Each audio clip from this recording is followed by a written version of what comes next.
Okay, student, in this video, we will discuss about lecture number 5 of chapter number 1. In this PPT, our topic name is variation in atomic radius. यानी atom के radius में क्या variation आएगी, left to right या top to bottom. Left to right कहेंगे तो across the period होगा, और टॉप टू बॉटम कहेंगे तो डाउन द ग्रुप होगा। ठीक है, तो वो कहते हैं कि एटॉमिक रेडियस क्या होता है। Atomic radius is the measure of the size of an atom. मतलब कोई भी एटम के साइज को जो हम मेजर करते हैं वो उसका एटॉमिक रेडियस कहलाता है। कैसे मेजर करते हैं? It is the half of the distance between two identical atoms bonded together. मतलब ये वो हाफ डिस्टेंस होता है जिसमें एक जैसे एटम आपस में बॉन्डेड टुगेदर होते हैं, तो उसको हम एटॉमिक रेडियस कह देते हैं। आइडेंटिकल एटम कौन से हो सकते हैं? For example chlorine chlorine, fluorine fluorine, iodine iodine, तो ये आइडेंटिकल एटम्स। अगर वो कहता है कि atomic radius can very depending upon the type of bond.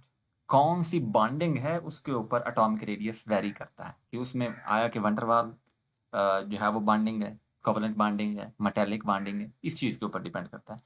तो कहता है कि it is the half of the distance between two identical atoms bonded together. मतलब ये वो हाफ ऑफ डिस्टेंस होता है जो दो आइडेंटिकल एटम्स जो है वो आपस में बॉन्डेड टुगेदर होते हैं। वाया कोवलेंट बॉन्डिंग हो सकते हैं, जुड़े हो सकते हैं, मेटालिक बॉन्ड के जरिए जुड़े हो सकते हैं, वंडर वाल फोर्स के जरिए, या कोई और स्टेट ऑफ मैटर के जरिए।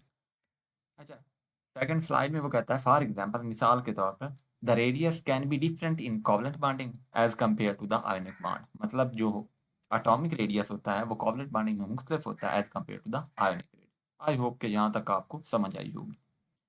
तो कहता है कि एटॉमिक रेडियस को हम मेजर कर सकते हैं किस में, यानी दो यूनिट हैं। Atomic radius is typically measured in picometer यानी पीएम, या अंगस्ट्रम जिसको ए नार से रिप्रेजेंट करते हैं। आइए ज़रा हम इस ग्राफ को देख लेते हैं, इसमें क्या कहता है। वो कहता है कि एटॉमिक रेडियस जो है वो लेफ्ट टू राइट, यानी आप कह सकते हैं left to right across the period जो है वो एटॉमिक रेडियस डिक्रीज होता है, कम होता है। ठीक है, क्यों डिक्रीज होता है? Due to the increase of nuclear charge. Nuclear charge बढ़ता है तो एटॉमिक रेडियस कम हो जाता है।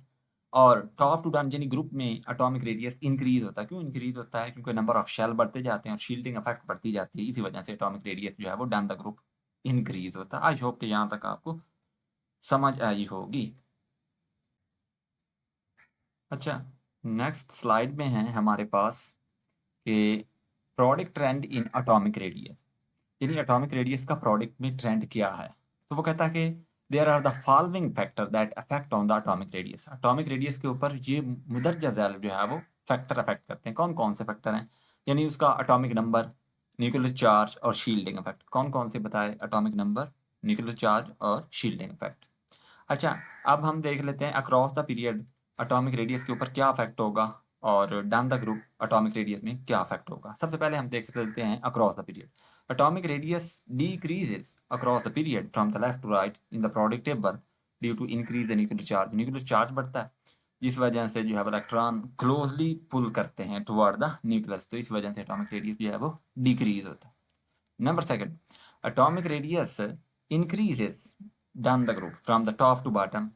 क्यों? Because of the additional electronic shell are added। क्योंकि उसके एटम में हम बहुत ज़्यादा जो है वो शेल ऐड करते जाते हैं, जिसकी वजह से शील्डिंग इफेक्ट ज़्यादा होता जाता है और जो न्यूक्लियर चार्ज है वो घटता जाता है, तो इस वजह से एटॉमिक रेडियस भी बढ़ता जाता है। ठीक है, आई होप कि यहाँ तक आपको समझ आ चुकी होगी। मिलते हैं नेक्स्ट वीडियो में किसी और टॉपिक के साथ, तब तक अपना ख्याल रखें। अल्लाह हाफिज़।